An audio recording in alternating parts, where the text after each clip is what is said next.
Hello and welcome to the Brighter Thinking Pod from Cambridge University Press, the podcast that brings you advice and conversation from authors, teachers and academics. I'm hosting today's episode. My name is Paul Ellis and I'm Head of Teaching and Learning Strategy at Cambridge Assessment International Education. Welcome back to this two-part episode on neurodiversity.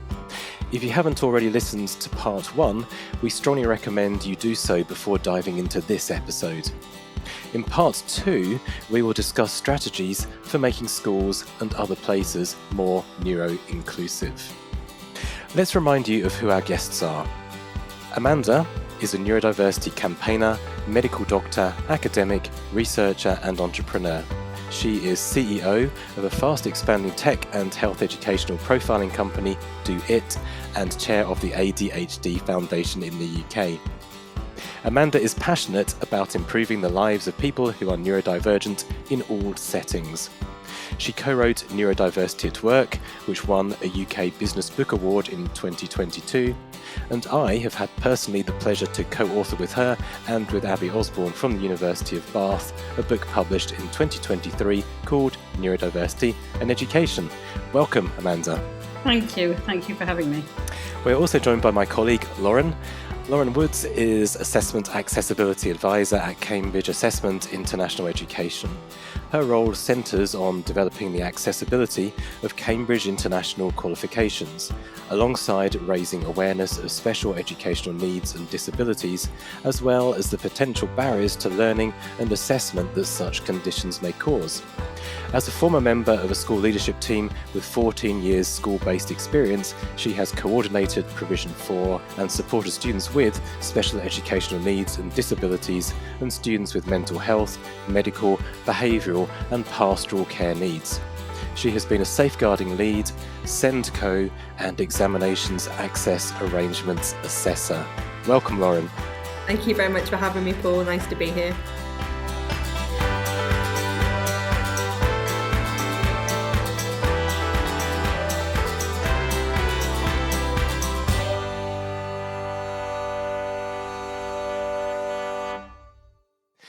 Just to recap a bit on part one, in that episode we focused on definitions of inclusive education and neurodiversity. We explored labels, how it feels to be labelled, as well as some of the barriers, or as we refer to them, interferences that any of us may meet in education and in life.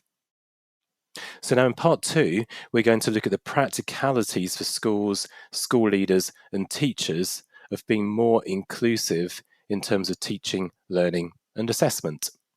Okay, so first question to both of you. Why, in your opinions and in what you've observed in practice, do schools struggle with inclusive education and neurodiversity? Amanda, shall I come to you first of all for that one?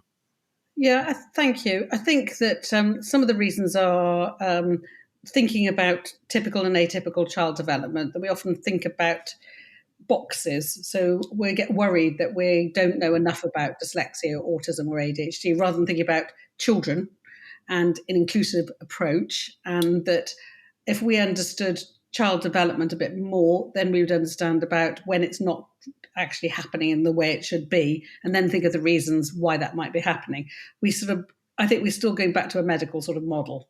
And that makes us feel uncomfortable in education, because then you feel like, have I got enough skill to talk about this area? And then maybe we don't have the conversations that we could have because of that. So I think a lack of awareness, actually, of what a lot of teachers have, which is skills and understanding of groups of children in a classroom, by definition of experience of being there. We're worried about getting it wrong, so we don't even discuss it in some ways. So to an extent, it's trusting ourselves as teachers, yeah. Yeah, I think so. If you've got a class of 30 kids and you've been teaching a while, and all the children can stand on one leg and one kid can't, that one kid's got a problem. You don't always need to give it a label, or you see groups of children who are struggling in certain sort of ways. I think we don't always have confidence in knowledge and experience of day-to-day life that really is very valuable. So we know more than we think we do, perhaps, when we're approaching the classroom environment, and we can take it from what we've seen elsewhere. Interesting as well to compare it to the average student. We spoke about this a bit in part one. If you can see a child developing, how are they developing in comparison to, in a sense, the average child? While at the same time, we don't want to compare to the mythical average as it is. So how can people help themselves there to some extent? Well, I think there's two things: is what's the average in your school may not be the average in your country, right? Because children might be coming from different backgrounds with less experience. So we've got to be careful that we don't go, the bottom 3 kids in the class are the ones who can't do, have got a problem. Because in one class, it might be 50% of the children in the class. In another school, it might be 3. So I think going back to roots, which is if we can get teachers to feel more confident in initial teacher training with child development, I think that would go a long way, because it would give us a framing to say, this is what we expect kids to be able to do, communication-wise, speaking and understanding, some basics, focusing and concentrating, because sometimes we have an expectation that a child will be able to sit and listen for longer than really developmentally they could do. So having those realistic expectations might be very useful across the piece, really. Wonderful, thank you. And Amanda, what have you observed? Lauren, what have you observed? You mentioned then, Amanda, initial teacher training, and I think that's something that certainly I have first-hand experience of from my own teacher training, but also as a mentor to PGCE students, that there is some focus on neurodiversity in the classroom on ITT courses. But a lot of a lot of the learning happens in the classroom. It happens from experience. It's a continuum of learning in the classroom. And unless you are working with a wide spectrum of neurodiversity in your classroom, you're never necessarily going to come across it. And so each year you meet new students and you have to develop new ways of engaging different students and new strategies. And some students, some teachers do have a lot more confidence to trial new strategies and to approach the SENCO or to approach different members of staff and to do wider reading. Some have the time, some don't. And you mentioned earlier as well, Paul, that about the busyness of teachers. This is something that is a challenge, and this can be a barrier, a massive barrier. Absolutely, yes, and this is something which we very much must bear in mind. As you said in the introduction, we spoke about interferences in the last episode, so what interferes with your potential to perform as well as you could do. Well, teachers, yes, indeed, a lot to do, a lot on their plate all of the time. How can they keep up to date and in tune with developments in thinking about neuroinclusivity, for example? I think you can start with the principle that if you solve for one, you extend to many. So if you start by thinking, we've got kids in our schools that will be neurodivergent, we need to predict that and design for it, rather than think of it as an afterthought. That really makes a big difference if you're busy, because you're doing it right all the time. So taking those principles and thinking that, it is accessible and it is multisensory, and we're expecting that kids will need to have movement in the classroom. We're expecting that. That helps to thinking, I've got to help this child, this child, and differentiate one by one, which is really a challenge for any teacher to do. It's impractical to do when you've got a classroom. So you're going to have to use those accessible approaches. Exactly. It is about the universal design approach, isn't it? It's about taking those first principles and trying to apply it to everything you're doing in the classroom, looking at the content, making sure the content is as universal as possible, making sure your delivery is as universal as possible, the format, the font you're using on the slides, the color you're using, the way you're explaining, the chunking. So those are the things that can be done. But obviously then, there are always going to be students that do need that extra targeted intervention, that extra targeted support. And this is where, oftentimes teachers do sometimes ask more questions. They want to know more. And, this is where there are some gaps sometimes in knowledge. I think the other bit that I think is important to add on to that as well is that we're talking very much about the teacher working with the students, but it's getting the environment right. Yeah. So, Paul, you were talking about interferences. Well, the interference could be, not the right place to work, not the right place to study, too much noise. So thinking about the environment we're placing children in to optimize their learning then helps more. And that's where that universal design is the environment as well as doing to the child, really. Definitely. But with all of this, it's important to have the students at the heart of any of these discussions, any of these decisions, any of these strategies, and making sure that you listen to the students, hear the student, get involved with the family as well, and understand that there isn't always going to be a one-size-fits-all to this. Thank you, Lauren. In fact, that brings me on to the next point I was going to raise there, which is around the importance of listening to the child who has needs. Because it's all very well talking about the child or indeed talking about any individual, but to what extent do we listen to this person who may be neurodivergent or who may not yet be diagnosed as being neurodivergent?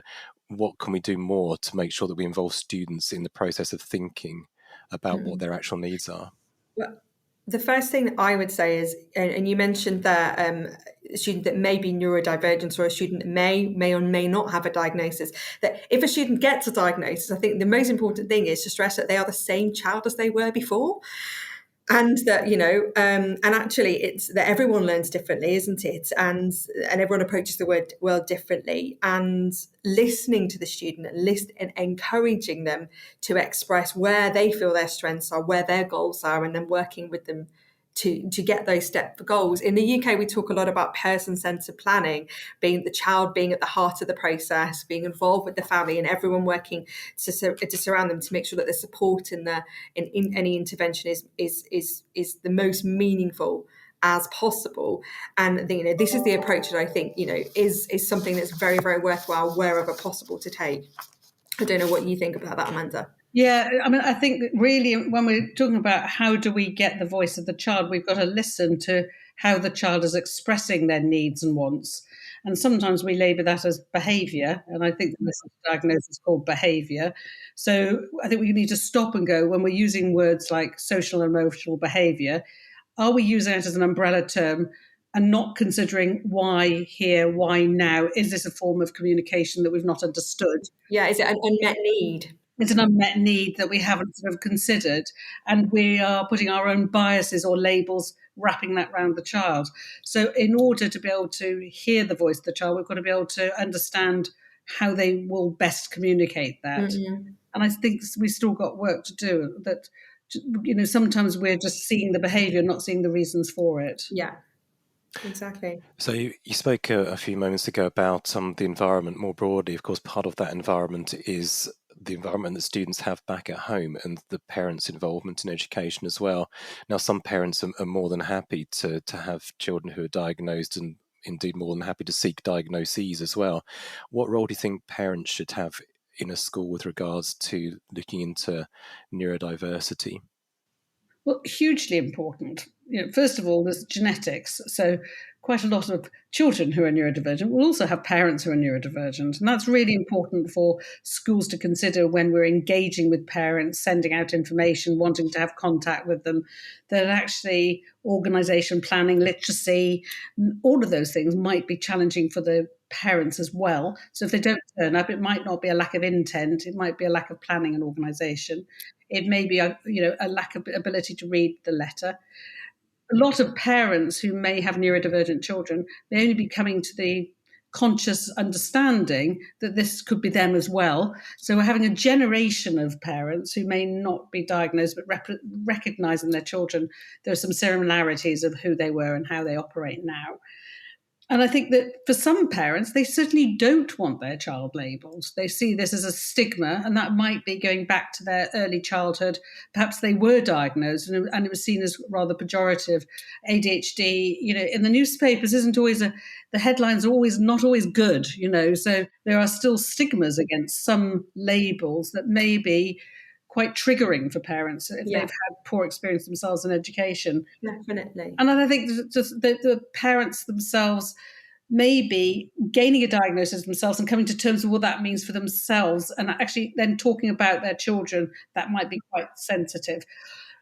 Perfect world is we need the parents there. The parents and the school need to engage together, because we need to know what's going on at home and what's going on at school, because often the child may control and be okay in school, and they go home and everything explodes because it's a safe place for them to do it.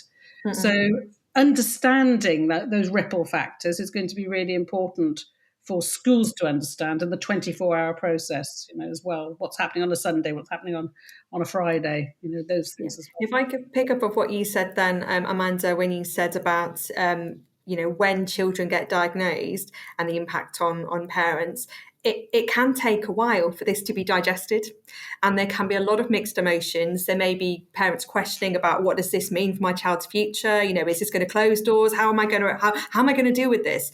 And it's important for teachers, for everybody around the family, to be aware of this and to try and focus dialogue on strengths, on strategies, on our next steps, rather than focusing on a label. Don't overuse platitude like it'll be fine, things like that, because that's almost using a deficit model, isn't it? We don't want to be doing that.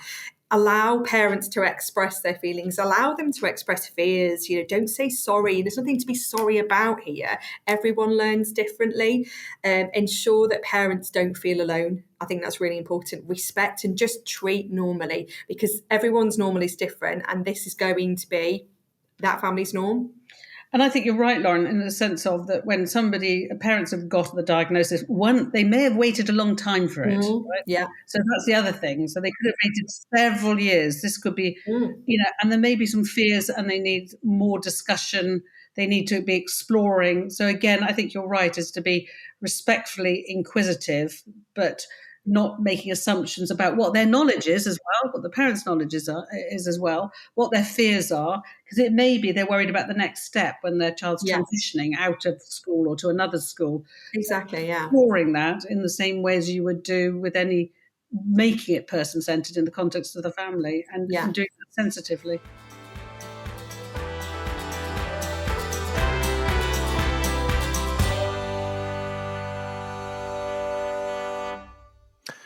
Okay, well, let's move on now then to some of the strategies that we could find in schools themselves. I mentioned at the beginning we're going to talk about teaching and learning assessments and also wider policies in school.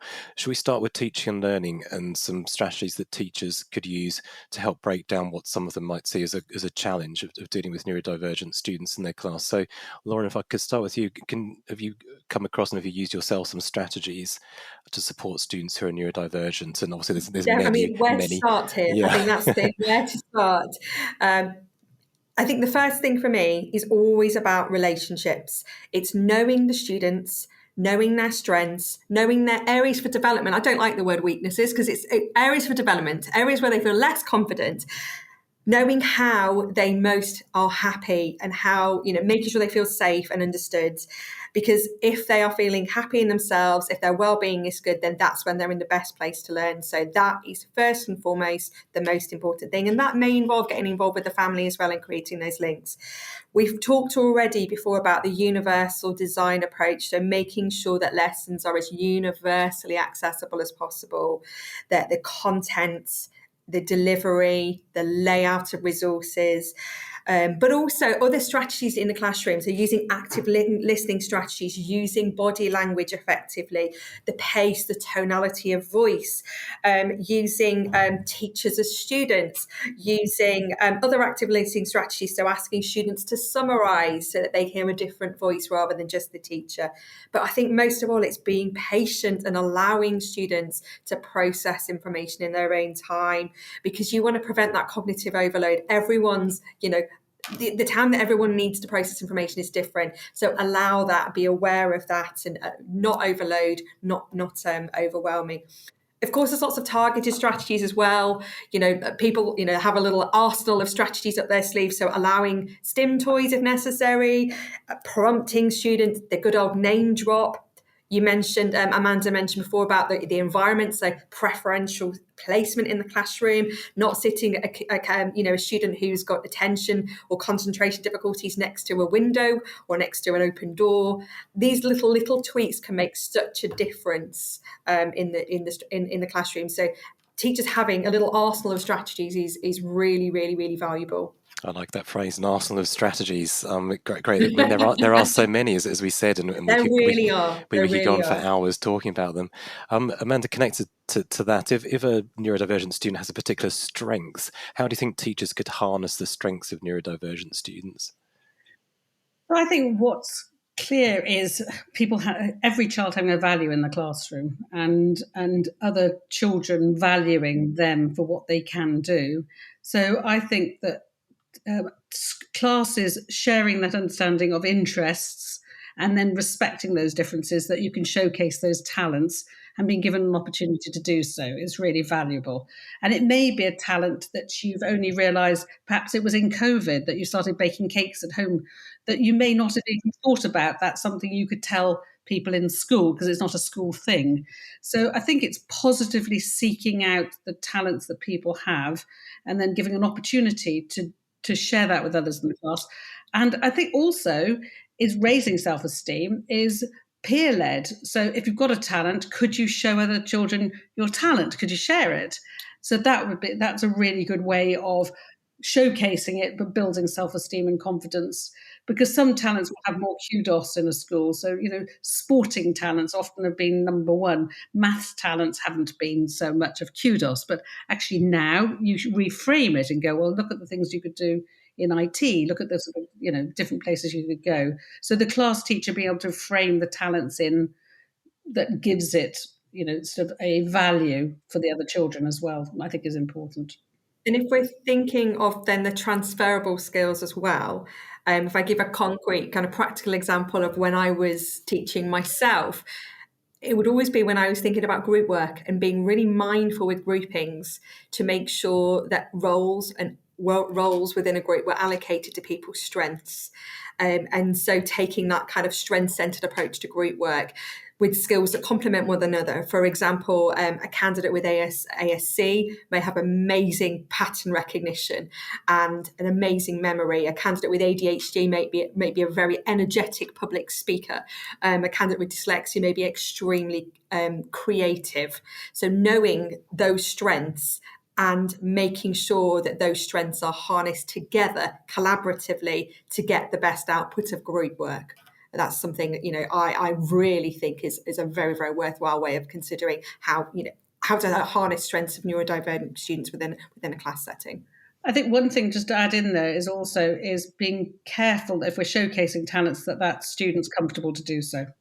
So Definitely. For some children, we need to prepare them. Yeah. We need to say where it's happening and when it's happening, and give them the permission to say, no, I can't today. Yeah. I'm not able to do so, because we know that kids will have higher rates of anxiety. They may have had sleep disturbance, maybe other things that are going on in their lives. That it's important that we recognise that although we want to showcase them, it may not be today. But that goes back to my other point as well, I think, about relationships and knowing your students.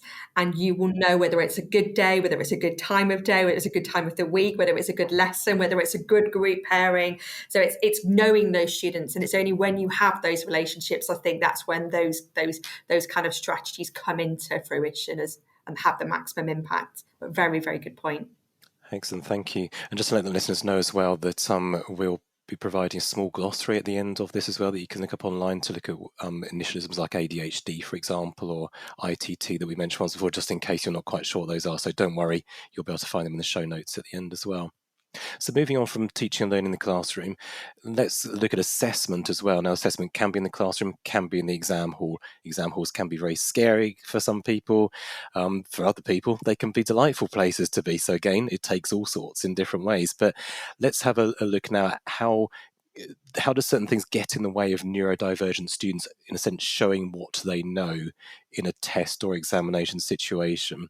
Can I come to you, Lauren, first of all, because you're Assessment Accessibility Advisor at Cambridge International. What have you seen here? Definitely. Yeah. Sometimes the way an assessment is designed can prevent neurodivergent students from showing, their true knowledge, skills and understanding. It might be the language used may not be as plain English as possible. The context may cause some confusion, or the imagery may offer some extra context to the vast majority, but may cumulatively across the whole paper create a bit more cognitive overload. For example, the way pages may be laid out. All of these can sometimes prevent students with a certain level of neurodivergency from fulfilling their potential in an assessment.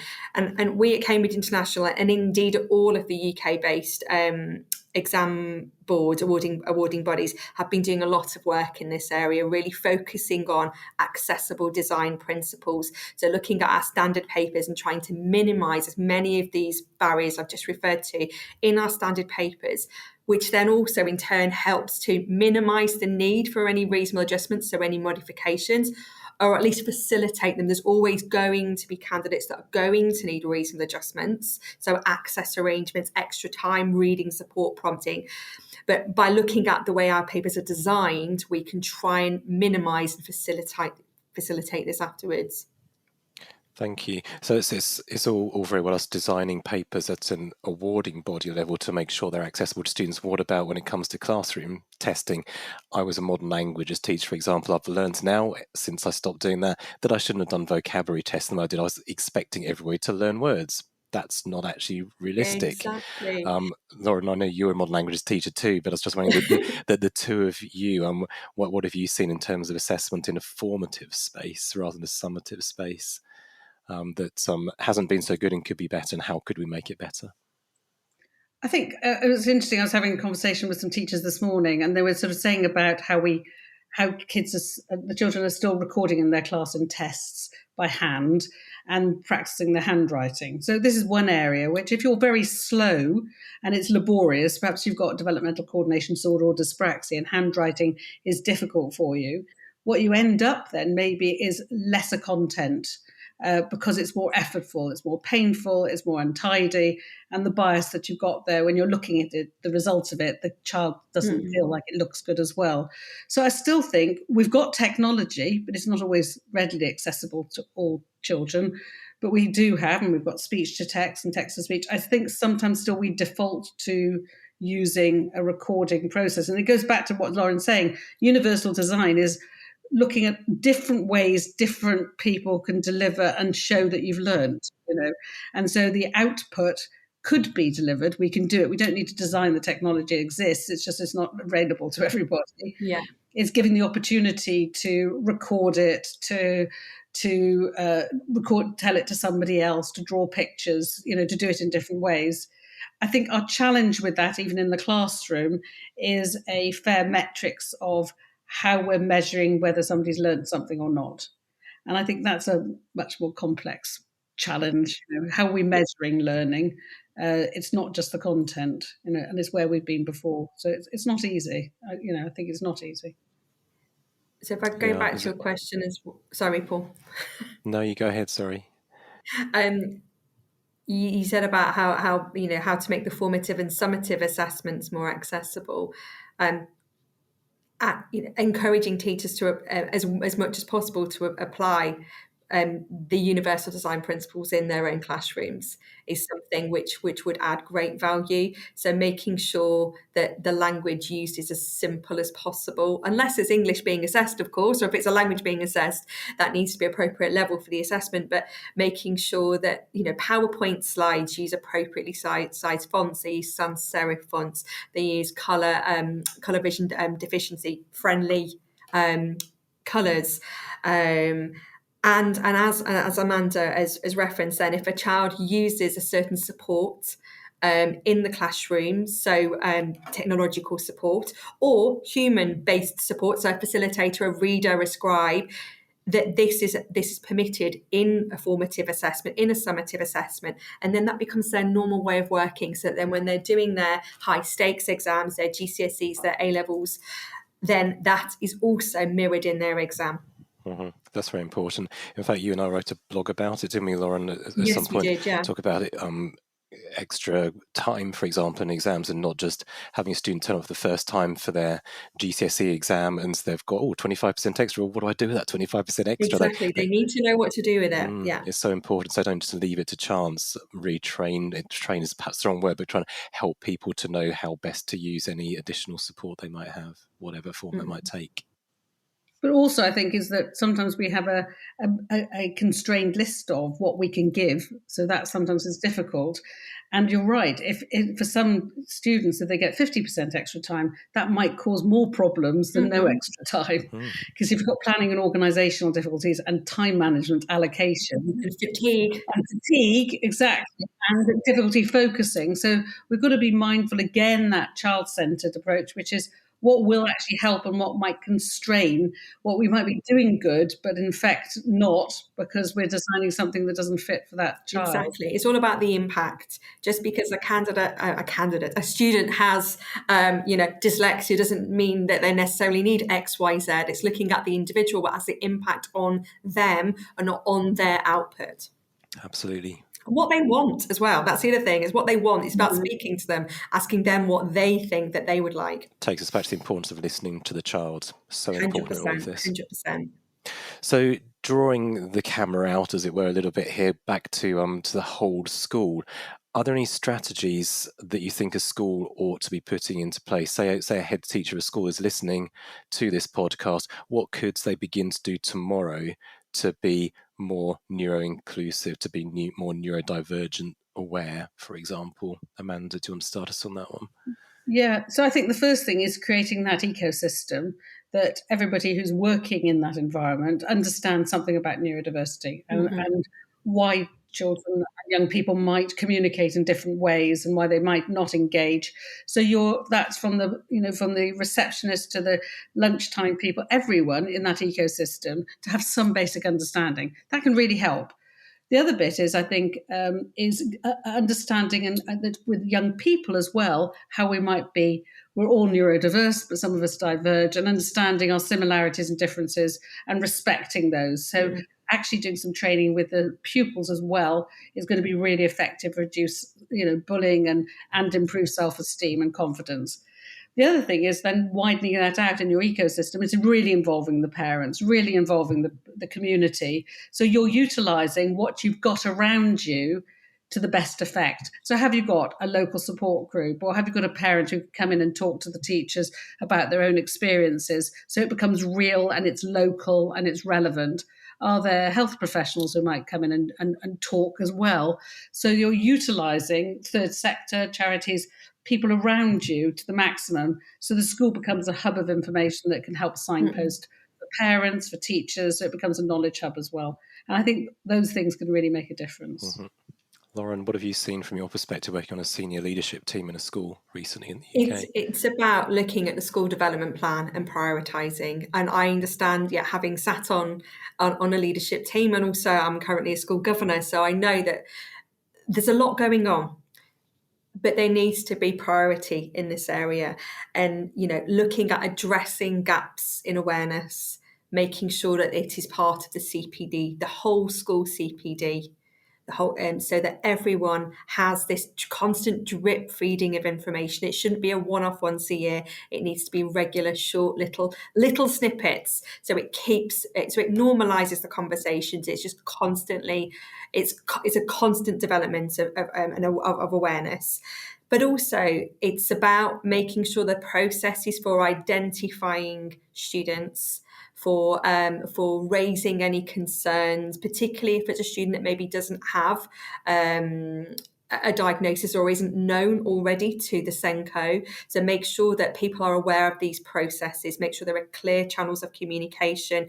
And also there's a clear understanding that teachers don't need a diagnosis to be suddenly granted access to an understanding of the students that they teach, that they don't need special permission via a diagnosis or a doctor's note in order to implement strategies, that this is actually just part of good teaching and learning.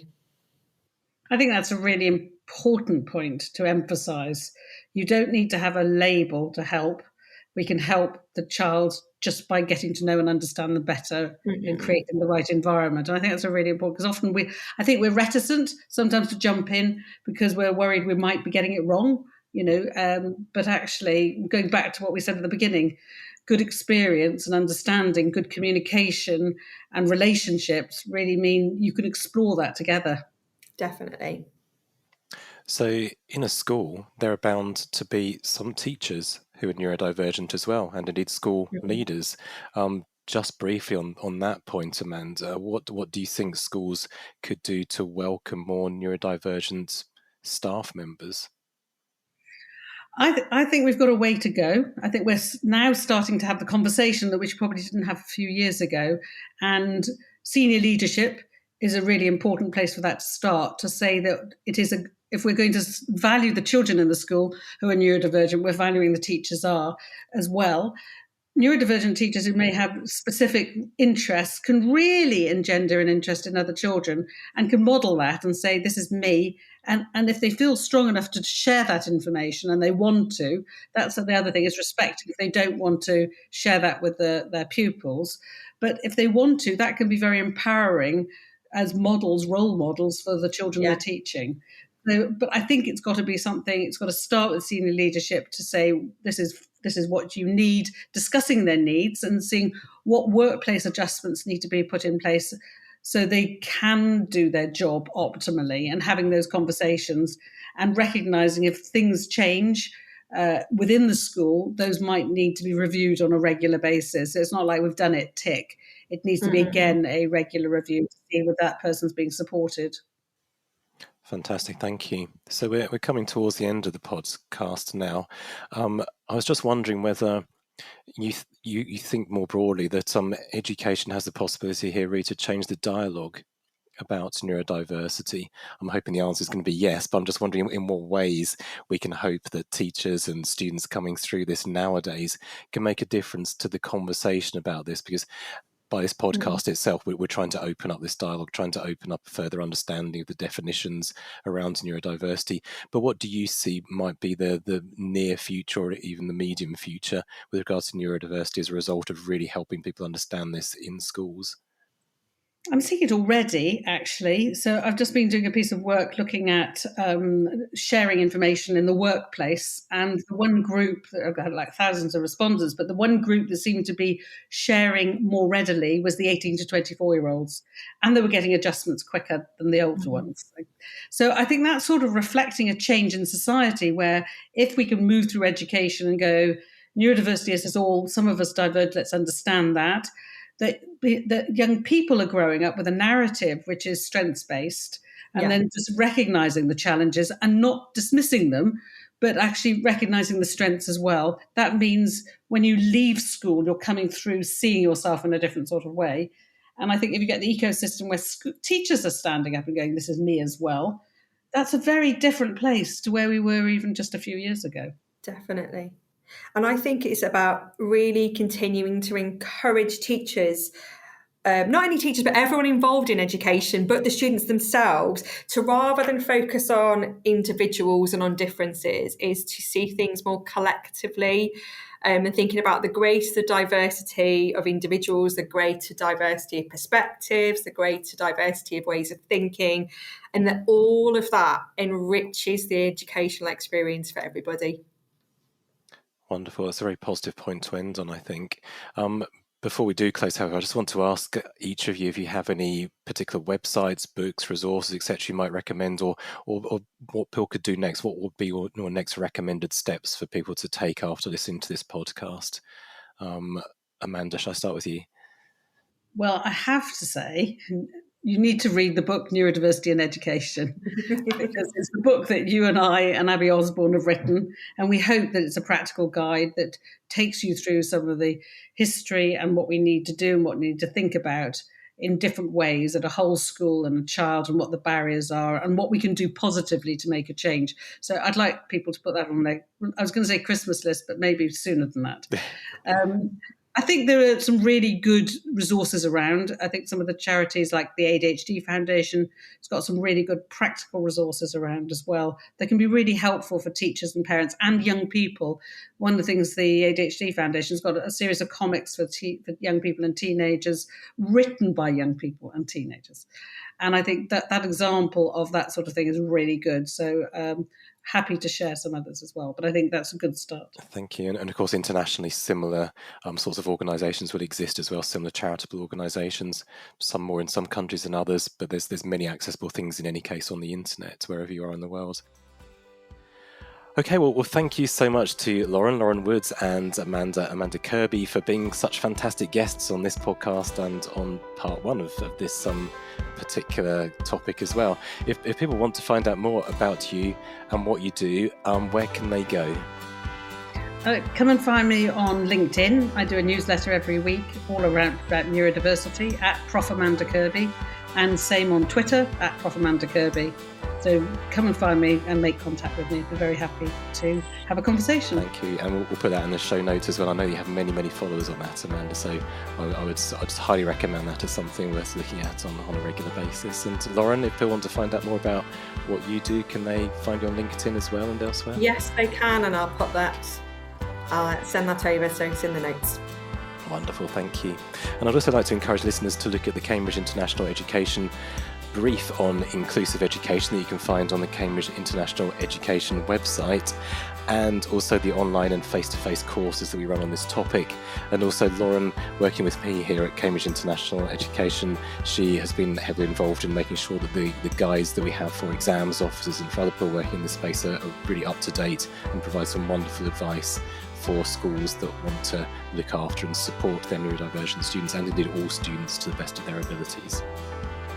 So I've mentioned throughout already, our show notes have lots of useful links that we've discussed in the show, and so please take a look at those at your leisure. And don't forget to tell your friends all about us and rate our show on whatever platform you're listening on. It really helps us to get in front of more teachers all over the world. Remember to follow us as well on Twitter at CUP Education and use the hashtag BrighterPod to get in touch. Thank you very much for listening, and goodbye.